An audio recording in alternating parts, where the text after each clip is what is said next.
Letting go of the past is one of the greatest challenges we face.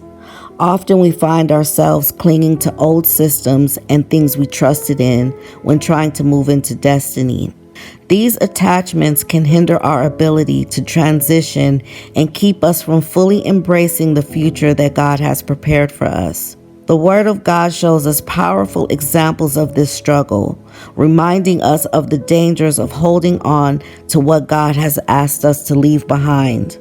Let's talk about Rachel. When she left her father's house, she secretly took some of his idols with her. By doing this, Rachel was determining to cling to familiarity and systems of her father's house instead of transitioning with her husband. Bringing this idol into her new life was dangerous because it represented an attachment to old ways, old beliefs, and old securities, things that had no place in the life that God was building for her and her husband. Her choice to cling to the past ultimately led to her downfall, showing how destructive it can be to bring the ways of an old life into the new. We can also see the same example with Lot's wife.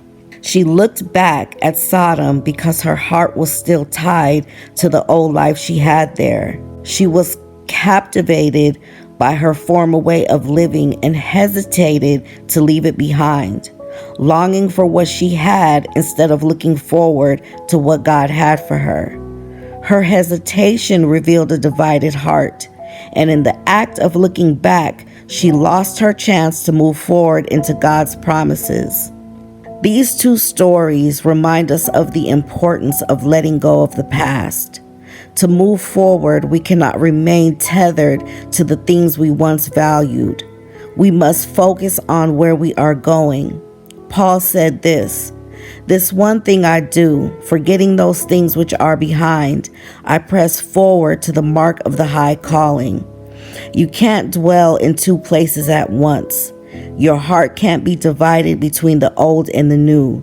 The old and the new cannot coexist peacefully because they will always be in conflict.